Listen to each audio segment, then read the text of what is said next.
2026 já está chegando e você está de saco cheio dessas ideias de produtividade que todo mundo fala. Livros como Essencialismo, Os 7 Hábitos das Pessoas Altamente Eficazes, GTD, Sem Esforço. Tem muita coisa aqui. E tem coisa boa, só que você já conhece. Você já escutou sobre Pareto, você já escutou sobre direcionamento de energia e você quer algo diferente, algo que funcione e vai ajudar você a se tornar uma pessoa melhor em 2026. É justamente isso que eu vou te entregar hoje. Você vai aprender um conceito tão maneiro que eu, inclusive, tatuei algo similar a ele. Isso aqui é Kaizen, a ideia de ser um pouco melhor todos os dias, de continuar se aprimorando. O que você vai aprender hoje veio desse livro aqui, Scrum, a arte de fazer o dobro do trabalho na metade do tempo. Algo que eu tenho certeza que você quer, mas você nunca escutou falar desse livro aqui. Ele não é tão conhecido quanto os outros, mas te garanto que ele é tão bom quanto para melhor. Você vai aprender o conceito de sprint, baseado no PDCA de Deming. E antes de explicar o que é, eu tenho que falar um pouco com você sobre produtividade.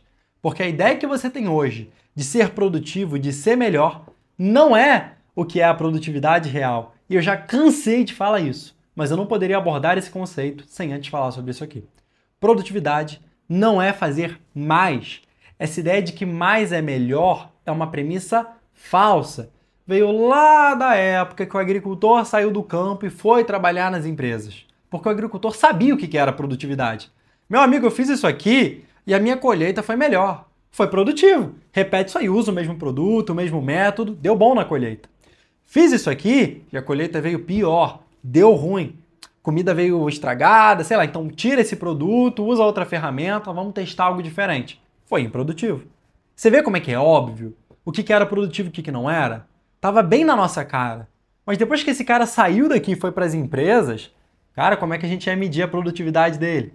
Não tinha Notion, não tinha Excel, não tinha nada disso. Você tinha que olhar. E aí como é que os donos fizeram? Tô te vendo trabalhar, então você está sendo produtivo. E quanto mais você trabalha, mais produtivo você é. Eu cansei de falar disso já. Até me dá um cansaço. Mas isso é falso, é uma mentira. Sabe por quê? Porque você vai cair no esgotamento. A produtividade é uma curva e você tem um pico claro, tem um limite para o quanto você pode fazer. Vamos lá. Trabalhei, alcancei o pico. Esse é o máximo que eu consigo. A partir daqui, cada passo que você dá subtrai do teu resultado total. No final você é menos produtivo por ter trabalhado mais. Gabriel, não faz sentido nenhum. Como assim eu vou ter menos resultado, sendo que eu trabalhei mais? Aquele resultado que eu tive, ele some? E a resposta é sim, você subtrai. Não é que você ganha menos. Na realidade, você perde. Por dois grandes motivos. Primeiro, você está esgotado. Você cai num estado chamado de esgotamento de ego. Você não consegue tomar boas decisões. O cérebro sem energia é impulsivo e inconsequente. Então você ia tomar uma decisão sem querer, porque você não ia estar pensando direito. E no final você ia ter que pagar com tempo, com energia e muitas vezes até com dinheiro para resolver esse problema que você criou.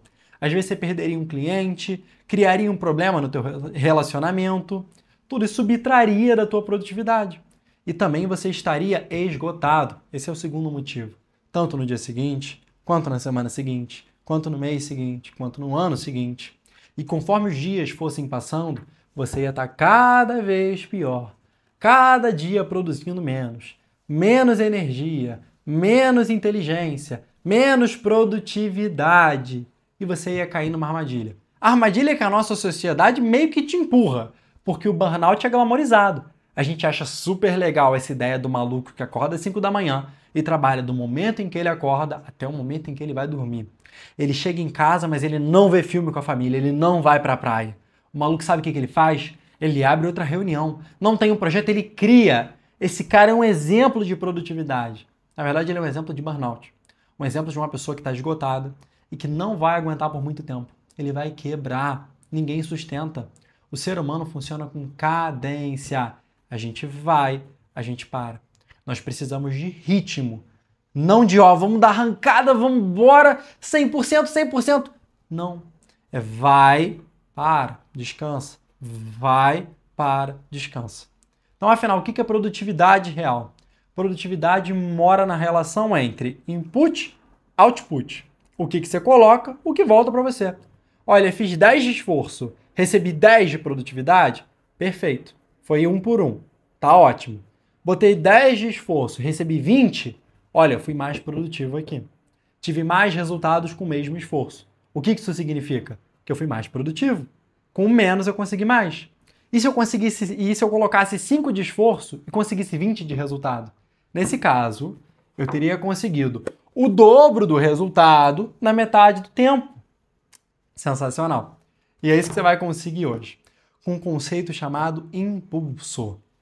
O livro chama de sprint, mas aqui a gente vai chamar de impulso porque a gente é brasileiro. A gente não vai usar termo em inglês aqui não. E é baseado no PDCA de Jimmy, que é outra coisa em inglês, mas aqui eu vou ter que falar em inglês para você. Plan, planejar. Do, fazer. C, check, checar, verificar. E A, act, agir. Planejar, fazer, verificar e agir. É isso aqui que você vai fazer a partir de hoje. E como isso funciona? Vamos lá. Eu vou planejar o meu trabalho. Olha, eu vou fazer isso aqui com esses instrumentos, nesse dia, nesse horário. E eu quero essa meta aqui, eu quero conquistar esse resultado. Você vai fazer. Olha, fiz exatamente o que eu planejei. Depois você vai checar o que eu fiz de certo, o que eu fiz de errado, quais foram os resultados que eu tive, foi acima do esperado, abaixo do esperado, como que estão as coisas. E depois você vai ajustar a rota e agir. Esse ajustar a rota é o segredo. Você vai tirar tudo que deu errado e repetir tudo que deu certo. Muitas vezes até aprimorando aquilo que deu certo. Esse é o conceito de impulso. Eu acho que você entendeu a magia disso aqui. Você pode colocar impulsos semanais. No início da semana, no domingo, você vai planejar a tua semana. Olha, o que eu vou fazer e qual é a meta. Depois, você vai fazer tudo o que você planejou. Quando chegar no próximo domingo, você vai checar o que eu fiz de certo, o que eu fiz de errado, o que eu vou tirar e o que eu vou repetir. E depois você vai reajustar. Olha, isso aqui deu errado, tira. Isso aqui deu certo, mantém e até melhora. Pode fazer mais vezes, pode fazer mais, coloca mais investimento nisso aqui. E aí, todo o ciclo você vai estar melhor que no ciclo anterior. Olha como isso é maneiro. Você vai estar num ciclo de aprimoramento contínuo. É o Kaizen. Simplesmente com uma ideia, assim, é absurdamente tranquila e prática de aplicar. Olha isso. Você só tem que parar, sentar, planejar. Olha, eu vou fazer isso aqui para alcançar essa meta. Fazer e depois checar o que deu certo e o que deu errado.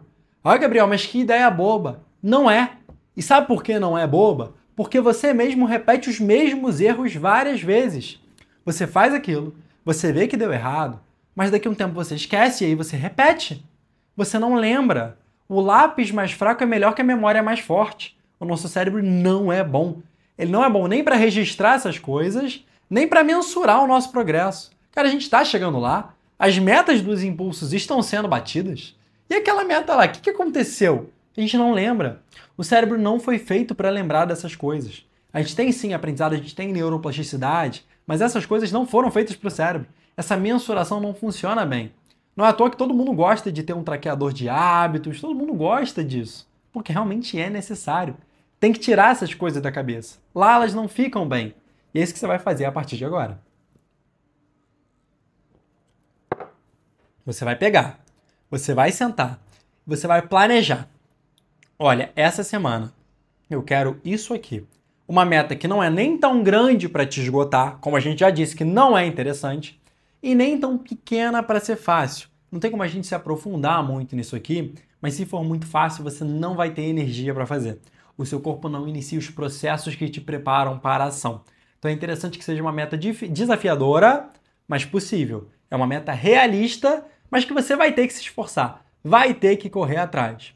Durante a semana, você faz o que você tem que fazer, faz o que você planejou. E todo dia, durante 10 minutinhos, em pé mesmo, você pode pensar: o que eu fiz ontem para alcançar a meta dessa semana e o que eu vou fazer hoje para alcançar essa meta? Simplesmente para dar uma organizada na tua cabeça. Inclusive, nesses pequenos 10 minutos, você já tem uma ideia do que deu certo no dia anterior e do que você vai fazer hoje de diferente. Lembra de sempre registrar. Todo dia, coloca o que deu certo, coloca o que deu errado. E no final, você faz um check maior, um macro, um meta-check. E aí você olha, poxa, isso aqui a gente elimina de vez para a próxima semana. Eu tive várias experiências com isso. Uma que eu sempre gosto de citar foi com higiene do sono. Eu estava testando como funcionava a higiene do sono.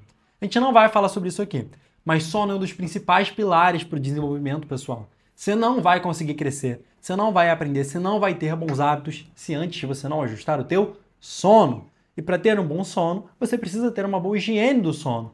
Então, luz, temperatura, questão de álcool, de cafeína, qualidade, quantidade, tempo, frequência, tem muitas coisas que entram aqui. Uma que eu sempre dei muita atenção foi a temperatura. Para dormir e permanecer dormindo, a gente tem que esfriar mais ou menos 1 grau e meio. E nosso corpo tem válvulas de troca de calor. Ele bombeia sangue quente para as nossas extremidades, que são muito vascularizadas. Então, as palmas das mãos, as solas dos pés, a parte superior da face. Ele manda o sangue quente para cá, ele entra em contato com o ambiente que está frio, e aí a gente resfria a nossa temperatura interna. Perfeito até aí. Portanto, faz sentido dormir sem meias. Porque se a gente coloca a meia, a gente tapa essa válvula de troca de calor e o sangue quente que é mandado para lá não entra em contato com o ambiente frio. Então a gente não resfria a nossa temperatura interna. E aí foi isso que eu testei. Poxa, vou tentar dormir sem meias. Porém, onde eu moro é muito frio. Hoje tá quente pra caramba, inclusive tá cheio de mosquito aqui. Mas geralmente é muito frio. É uma cidade bem no interior do Rio, cheia de montanha, alta pra caramba e fica muito gelada. E o que eu percebi? Quando eu durmo sem meia, eu até caio no sono melhor. Mas na hora de acordar, eu sempre me lasco. Putz, botar o pé frio no chão não é legal. Eu fico incomodado, aí eu penso o quê? Poxa, a cama tá tão quentinha, tá tão confortável, esse colchão macio. Aí eu acabo ficando na cama. E aí o que eu fui e coloquei no meu ciclo de impulso? Olha, dormir com meias. Porque pra mim tá. Mas você não precisa nem botar a explicação. Você pode só colocar um insight, ó, dormir com meias. E aqui tem várias ideias que a gente pode implementar. Ritmo, então que ritmo que você vai colocar? Dentro disso a gente consegue cadência, a gente consegue falar em como você vai entrar na zona para usar esses ciclos de impulso. Tem muita coisa aqui dentro. Até sobre a questão dos próprios ajustes, como colocar isso no Google Agenda. Só que esse vídeo no YouTube, ele é muito curto. Não tem como a gente se aprofundar muito aqui, senão ele acaba virando uma aula. Inclusive, se eu entrego muito conteúdo aqui para você, o YouTube até dá uma rasteira no meu vídeo. Porque aqui são coisas um pouco mais rasas, é uma superfície. E se você quiser ir além, que eu tenho certeza que você quer, senão você não teria chegado até esse ponto, você pode clicar aqui no link da descrição ou no comentário fixado e conhecer a UP. Lá dentro, sim, nós temos uma aula sobre cada um dos principais temas do desenvolvimento pessoal. Então você aprende sobre mentalidades, crenças, como que você acredita do mundo altera a tua realidade e o teu resultado. Você aprende sobre motivação, então sistema de recompensa, dopamina, como estabelecer metas que realmente funcionem. Inclusive, 2026 está chegando aí. Acho que pode ser interessante para você. Aprendemos sobre aprendizado, tanto no campo cognitivo quanto no campo motor. Então, como ficar melhor nos esportes, como aprender melhor matemática, português, ciências e assim por diante. A gente tem aula sobre produtividade, onde a gente fala sobre gestão de tempo, sobre energia, como evitar erros, como lidar com erros. Falamos sobre esses ciclos de impulsos. Essa foi uma arma tirada diretamente do nosso arsenal. Como entrar na zona, tem muita coisa lá. Temos sobre hábitos, como ter bons hábitos, os pilares, a fórmula dos hábitos. Inclusive, vou deixar aqui no izinho alguns vídeos que nós falamos sobre isso. A gente tem um sobre o poder do hábito e outro que a gente fala dos 4 pilares para conquistar bons hábitos, que também podem ser usados para acabar com vícios. Enfim, acho que você já entendeu a essência do que tem lá dentro, o espírito da UP. Além de uma comunidade feita para incentivar e ser incentivado, e ferramentas que vão te ajudar durante todo o processo. É um ambiente feito para crescer. E vai ser um prazerzão ter você lá comigo. Acho que a gente já passou o suficiente nesse vídeo aqui. Então faz o seguinte, não sai daqui e procura outro vídeo. Eu sempre falo isso. Mas não sai daqui e procura outra coisa para matar o tempo, para distrair um pouquinho. Não, aplica. Lá na UP a gente tem um template sobre isso, sobre ciclos de impulso, você consegue usar, mas você não precisa. Você pode usar o Notion, vai funcionar também. Abre aí, bota uma página, ó, ciclos de impulso. O que funciona, o que não funciona. E começa a colocar lá. Já testa hoje. Vai testando, coloca quais são as metas dessa semana. Provavelmente não é segunda, mas você pode colocar aí quais são as metas. Comece outro dia mesmo, tanto faz, só começa. Dá o primeiro passo, sai dessa inércia. Esse é o mais importante, é você quebrar essa inércia. Esquece perfeccionismo, esquece tudo isso e vai fazer. Olha, esse é meu ciclo de impulso e eu vou começar a melhorar um pouco toda a semana. É um conceito tão simples, tão prático e tão poderoso. Usa ele. Assim você vai conseguir alcançar a hiperprodutividade. Você vai ser 10 vezes mais produtivo do que você jamais foi. Porque você não vai repetir os mesmos erros. Você vai tirar o que está te atrapalhando e melhorar o que está dando certo. Foi ótimo ter você aqui comigo e agora eu tenho certeza que você é alguém mais produtivo. Te vejo na próxima.